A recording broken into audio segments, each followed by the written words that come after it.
Olá, o Direito Sem Fronteiras de hoje fala sobre os tipos de remoção de estrangeiros. Vamos entender um pouco mais o que diz a nossa legislação sobre o assunto. Por exemplo, um tratado de extradição pode ser descumprido por motivos políticos?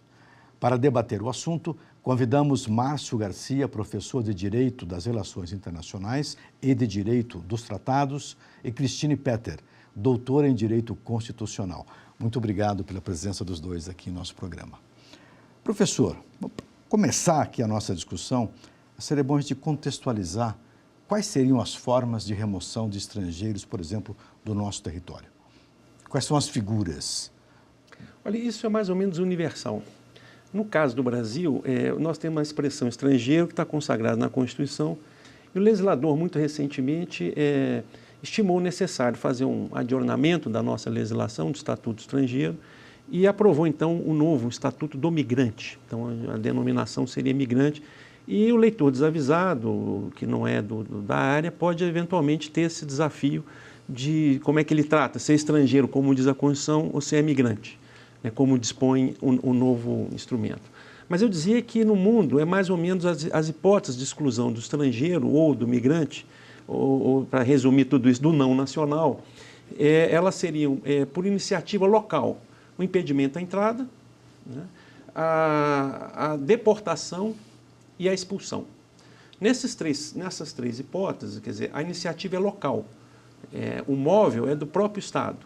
Cada um, quer dizer, o estrangeiro deportado, ele, por exemplo, ele entrou no território nacional e está aqui ilegalmente, ele não tinha um visto, por exemplo, e a Polícia de Imigração, que no nosso caso é a Polícia Federal, que também cumpre esse papel, ela então o deporta, porque a presença dele aqui não tem uma roupagem jurídica adequada, ele não tem um visto, por exemplo, né? Então ele é deportado.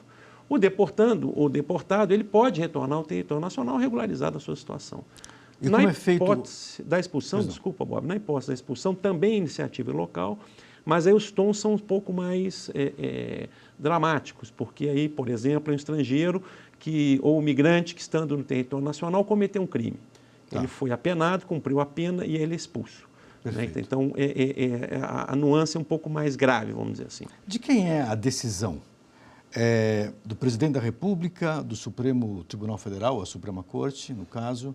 Na verdade, nas hipóteses de exclusão por iniciativa local, as próprias autoridades alfandegárias, as autoridades do processo de imigração é que vão proceder ao procedimento necessário para a expulsão ou a deportação. Já no caso em que há um pedido estrangeiro para que uma pessoa seja levada, né, do país porque cometeu um crime em outro país, nós temos, né, um caso de extradição, que não foi falado aqui, porque não é de iniciativa local, ou seja, quem iniciou o processo foi um Estado estrangeiro pedindo para o Estado nacional entregar alguém em virtude do cometimento do crime naquele país.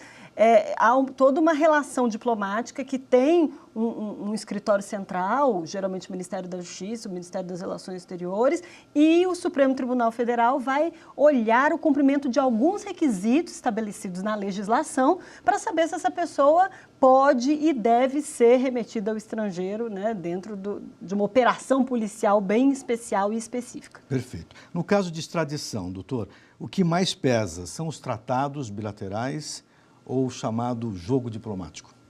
Não, no caso da extradição, ou seja, como bem lembrou o professor Cristine, é uma solicitação de um Estado estrangeiro, é sempre um Estado.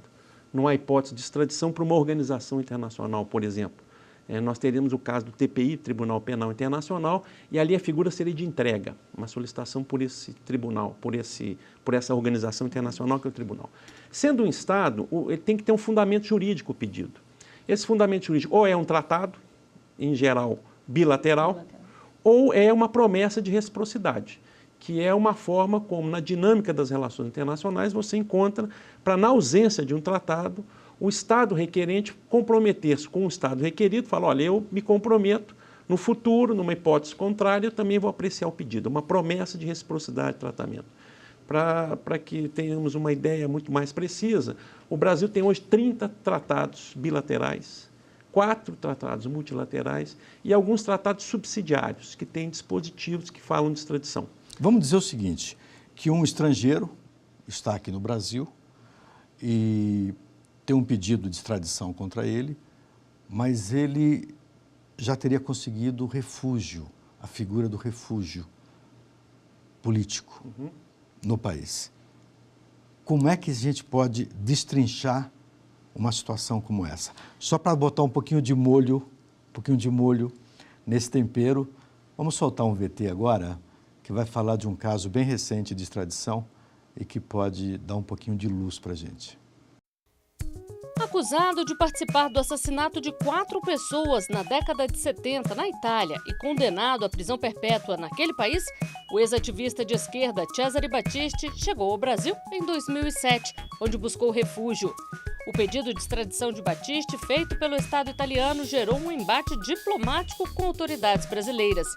O Supremo Tribunal Federal autorizou a extradição do ex-ativista em 2009, mas deixou a palavra final para o então presidente Lula, que optou por não entregar o estrangeiro. Em setembro de 2017, o governo italiano pediu ao ex-presidente Michel Temer que o Brasil revisasse a decisão sobre Battisti. Em 12 de dezembro de 2018, a prisão para fins de extradição foi determinada pelo ministro Luiz Fux, do STF. Battisti era considerado foragido desde o último dia 14 de dezembro e foi preso em janeiro em Santa Cruz de la Sierra, na Bolívia, e entregue às autoridades italianas. Esse é um bom caso. O caso Battisti. Ele tinha conseguido refúgio e acabou sendo extraditado. Destrincha isso para a gente, professora. Na verdade, todo estrangeiro, quando vem para o país, ele está numa situação, desde que cumpridos os requisitos formais mais básicos, né, de todo viajante, ele está numa situação de proteção. Então, ele está numa situação legal. Então, o estrangeiro tem uma proteção constitucional, que é a própria proteção da cidadania aos nacionais. Ou seja, há direitos fundamentais que devem ser resguardados, há proteção contra a violação de direitos específicos. E é muito importante pensar que um cidadão, quando está na condição de estrangeiro, está no país, ele deve e se dispõe a cumprir as regras do próprio país. Quando há um pedido de extradição, há uma interrupção desse processo de normalidade, porque ele está no gozo dos seus direitos, às vezes pode estar cumprindo, inclusive, toda a legislação, cumprindo todos os requisitos para estar de acordo com a Constituição, de acordo com a legislação no país, mas há um outro país que o quer.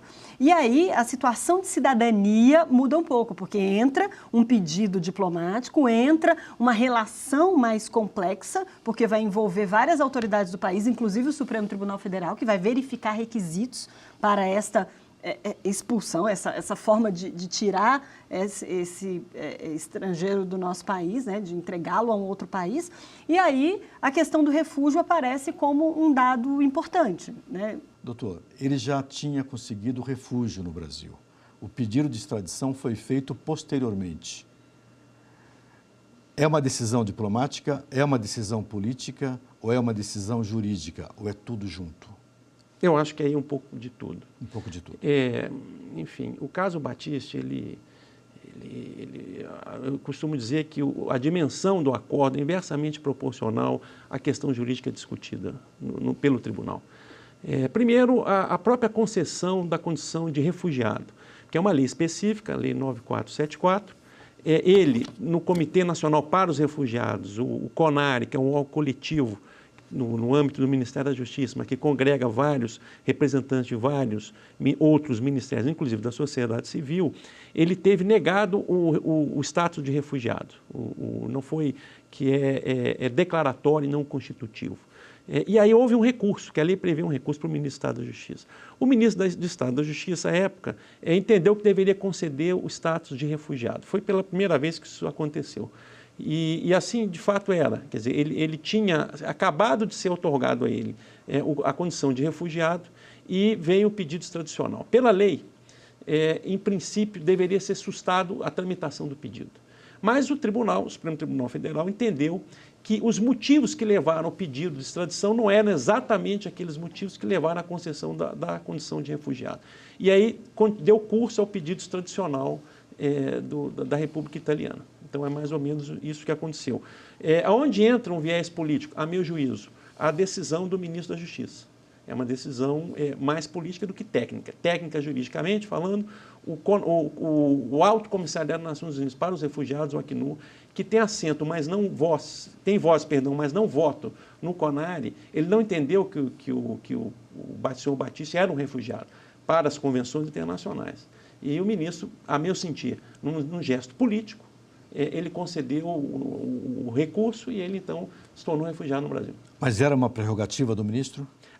Essa previsão, não houve abuso de poder nesse caso? Não, em princípio não. Quer dizer, foi, tecnicamente falando, é bastante questionável.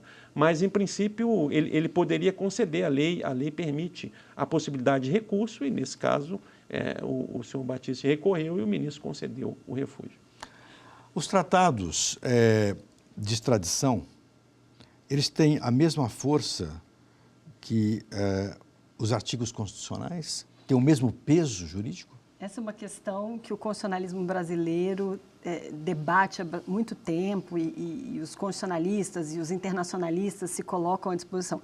Me parece que há um ponto em comum, né? Os tratados, e isso com o tempo vem ganhando cada vez mais clareza, são normas internacionais cogentes e que, uma vez introduzidas pelos procedimentos próprios, procedimentos geralmente constitucionais ao ordenamento, valem como legislação brasileira. Então, é muito importante que fique claro que, uma vez que o Brasil, né, pelos procedimentos específicos do direito internacional, assina um tratado pelo presidente da República e há uma movimentação interna pelo Congresso Nacional de trazer esse tratado para a legislação brasileira, esse tratado tem que ser cumprido. Ninguém descumpre uma lei alegando motivos políticos.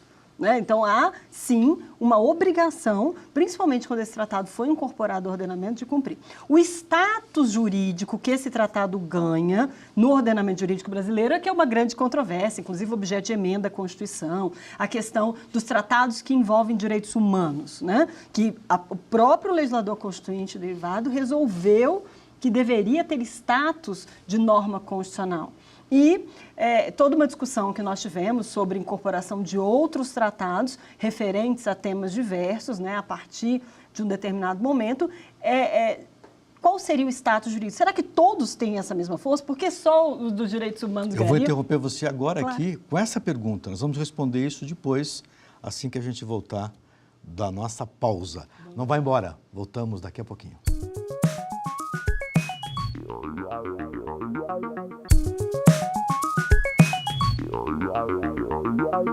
O Direito Sem Fronteiras está de volta. Nosso tema de hoje são formas de remoção de estrangeiros. Nós falávamos no primeiro bloco, a senhora estava dizendo uma coisa super importante em relação ao peso jurídico de um tratado de extradição, em relação ao peso da nossa Constituição ou da Constituição local. Qual é a sua opinião sobre isso? Existe muita controvérsia, a senhora disse, e eu quero ver se o senhor concorda com isso, se o senhor tem alguma alternativa de enquadramento dessa controvérsia. Olha, a Constituição ela não é clara nesse aspecto. Não é clara. Coloca o tratado no nosso ordenamento. Então, isso é objeto de interpretação do texto, né? Quer dizer, e se alguém tem que errar por último, neste caso é o Supremo Tribunal Federal, que é o guardião da Constituição. E o Supremo, então, entendeu que os tratados têm estatura de norma legal, de lei, de norma ordinária. Com a alteração constitucional pela emenda 45, houve um deslocamento daqueles tratados de direitos humanos que seguirem o rito do artigo 5º, parágrafo 3º, eles teriam, então, estatura de norma constitucional. Nós temos uma única hipótese, até o momento presente. Os demais tratados, há uma perene discussão se eles seriam infraconstitucionais ou supralegais e infraconstitucionais. Então, a minha intuição me diz que o Supremo deve caminhar para ter uma orientação que tinha anos antes dos anos 70, em que ele entendia que os tratados estavam acima da lei e abaixo da Constituição. Mas hoje, os tratados, de uma forma geral, têm estatura de lei. Os tratados que têm um viés de direitos humanos, eles tenham sido aprovados pelo quórum, que diz o artigo 5º, parágrafo 3º, eles têm uma estatura de norma constitucional. É mais ou menos assim que se coloca nos dias de hoje. Então, o tratado de extradição, em princípio, ele é um tratado que tem estatura legal. Eu queria trazer um assunto aqui sobre extradição, que é o caso da diretora financeira da empresa chinesa Huawei, que foi detida no Canadá, sob a alegação de ter participado de uma operação fraudulenta ajudando o Irã, que sofre boicote liderado pelos Estados Unidos. É um caso bastante complexo ela já está presa. Eu pergunto ao senhor, um país pode pedir ao outro país que prenda alguém sob suspeita sem que esse crime tenha sido julgado? Aí a cooperação jurídica. O que é a extradição? É uma cooperação jurídica internacional. Seria o modelo clássico de cooperação jurídica. É evitar com que a fronteira se torne um obstáculo ao cumprimento da justiça de um outro país e estimule a impunidade. Então, como eu disse no bloco anterior, quer dizer, qual o fundamento jurídico? Um tratado ou a promessa de reciprocidade. Se um Estado pede a outro Estado a entrega de alguém que tenha cometido no seu território um crime, ou que por qualquer motivo a legislação dele se aplica àquela pessoa, e exista um tratado bilateral, uma promessa de reciprocidade, o outro Estado tem que apreciar o pedido. Nesse caso, não houve julgamento de crime. Existe uma suspeita de que a diretora financeira tenha cometido um crime. A gente chamaria isso de uma extradição instrutória, não executória. Executória já é uma pena, como era o caso do senhor Batiste. No caso dessa senhora, ela há uma investigação em curso nos Estados Unidos. Então, é uma extradição instrutória. Aí me parece que o maior desafio não é do ponto de vista jurídico, na minha opinião, é mais do ponto de vista político. O que é o móvel, quais são as razões pelas quais os Estados Unidos da América entenderam de pedir a extradição dessa senhora no momento presente. Quer dizer, há um pano de fundo político, porque técnica juridicamente falando, Estados Unidos e Canadá têm um tratado, Estados Unidos pede a extradição, primeiro passo é a prisão. E assim que o Canadá procedeu. A China, diante desse caso, vem criticando muito os Estados Unidos e o próprio Canadá, alegando que tem sido vítima de uma operação sistemática dos americanos, que começou, na verdade, com uma guerra comercial. Os Estados Unidos dizem que a China cometeu uma série de infrações comerciais, incluindo a própria empresa que essa diretora representa, a Huawei, é uma líder no mercado de telecomunicações, sobretudo no campo de 5G, e, portanto, a China vem se manifestando como vítima de uma grande operação, uma grande trama internacional. A questão dos direitos humanos. Ela é uma empresária, ela lidera um grupo internacional que opera aqui no Brasil, inclusive, em telecomunicações, chega ao Canadá, onde tem parentes, e, de repente, é presa. Não tem habeas corpus, não tem fiança. Como é que a gente enquadra isso em direitos humanos? Sem dúvida, a reivindicação por direitos fundamentais, a reivindicação por direitos humanos é um passo decisivo nisso que nós chamamos de Estado democrático de direito. A liberdade de ir e vir, que é um direito fundamental clássico, reconhecido por todos os ordenamentos, desde que esse constitucionalismo contemporâneo começou a ter a sua maior consequência, principalmente a partir do final do século XVIII e XIX, a gente tem que fomentar fórmulas para que os estrangeiros também possam estar à disposição de instrumentos que possam assegurar esses direitos. Mas eu digo que hoje ainda há muitos mais entraves do que facilidades quando uma pessoa numa situação política, como diz o professor Márcio, delicada, né, entre países muito poderosos no plano da economia, no plano das relações comerciais, se trava, ou seja, essa pessoa, esse direito individual parece muito pequeno diante, então há muita dificuldade. Mas já há organismos internacionais, já há uma série de instrumentos para que esses direitos da pessoa possam ser também considerados numa discussão parece tão gigantesca quanto esta, que envolve, né, os poderosos Estados Unidos da América e China. Perfeito. No caso chinês, ainda falando da questão de direitos humanos, agora invertendo a situação, a China, aparentemente retaliando a decisão canadense de prender a diretora financeira da empresa de telecomunicações, a China também decretou a prisão de 2 cidadãos canadenses. Um deles colocou numa prisão quase perpétua lá, teve uma apelação e tal. Isso não pode comprometer as relações internacionais diante de um caso politicamente tão forte, dirigido, encaminhado por uma nação tão forte como os Estados Unidos? Não, sem dúvida. Quer dizer, nós estamos vendo aí alguns movimentos que são, no mínimo, curiosos. O crime de sangue, em princípio, é o crime que você, sobretudo numa fase de investigação, é um crime que você privilegia a prisão. Mas você, no momento de investigação, já deixar preso, no mínimo forte. A Suíça, por exemplo, não admite, né? Não há essa possibilidade. Não é crime na Suíça, por exemplo, a sonegação. por motivos peculiares da situação suíça. A história suíça. Exatamente, que concordo necessariamente. Mas no caso China e Estados Unidos, aí, como eu disse, o que me chama mais a atenção é exatamente quais os motivos. Porque essa empresa chinesa começa a incomodar. Ela começa a fazer coisas que algumas empresas também nos Estados Unidos fazem, essa questão de informação, de captar informação, etc. Isso gera um incômodo, quer dizer, você não pode fazer o que eu faço, eu posso continuar fazendo. Os 2 canadenses presos na China, em princípio, eles cometeram um crime na China. A pergunta é interessante, por que só agora, então, que eles foram presos? Pode parecer, de fato, uma retaliação visível. E em relação ao Canadá, o Canadá está cumprindo um tratado que ele tem com os Estados Unidos. Ele tem que apreciar o pedido de extradição. E o extraditando, ele tem que estar preso. Assim também é no Brasil. Raríssimas hipóteses de extraditando. Prisão preventiva no Brasil, de extradição, chama extradição, PPE. Então, assim, podemos reclamar que está demorando ou não, enfim, mas é uma outra questão. Esse espaço de tempo no Brasil é até risível, considerando os prazos nossos aqui no Brasil, né? A questão da deportação.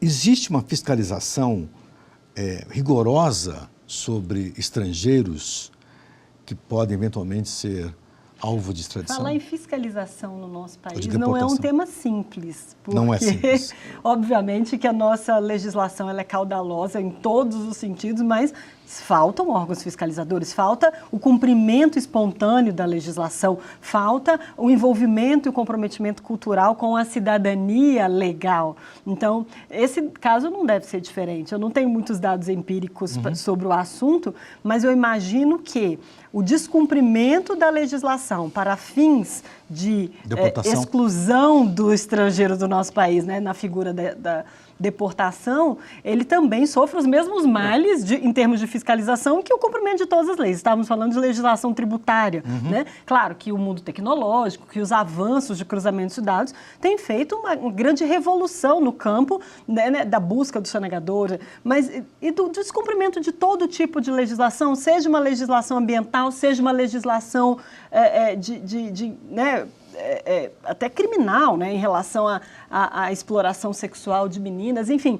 Me lembro de casos no Nordeste, né, a dificuldade que alguns delegados tinham de fazer comprovação, os estrangeiros, né, pintavam e bordavam em cidades como Fortaleza, como Natal, e é uma grande dificuldade, porque eles tinham a papelada legal, mas estavam cometendo crimes a olhos vistos, principalmente exploração sexual infantil, e não se conseguia reunir pela falta de pessoal, pela falta de estrutura das polícias, né, as provas necessárias, e eles vêm muito bem munidos de um conhecimento jurídico. Às vezes tem até advogados no país para que cometam esses crimes considerados culturalmente pequenos crimes, que não são crimes gigantescos, mas que, enculturados naquela região, né, se tornam crimes talvez mais difíceis de serem fiscalizados e punidos. Doutor, alguma coisa? E somos a isso, bom, quem sabe, a dimensão continental do país, né? Nós estamos falando de 14 mil quilômetros de fronteiras terrestres, 8 mil quilômetros de fronteiras marítimas. Né?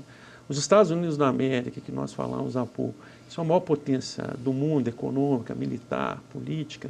Eles não controlam a fronteira do México com o México, que é uma fronteira que, se a gente pegar no Brasil, deve ser 1/10 da fronteira que o Brasil tem com todos os países da região. 2.800 quilômetros, mais ou menos. Exatamente. Então, quer dizer, imagine isso, como fiscalizar já é, por si, um grande desafio, né? Um grande desafio. Por falar nessa questão de tolerância zero com o estrangeiro, porque parece que o mundo está respirando um ar mais seco em relação ao estrangeiro, né? Há uma tolerância cada vez menor em relação aos estrangeiros. Os Estados Unidos, em 2018, lá foram presos 500 brasileiros tentando exatamente passar essa fronteira do México com os Estados Unidos da América. A tolerância está ficando cada vez mais baixa.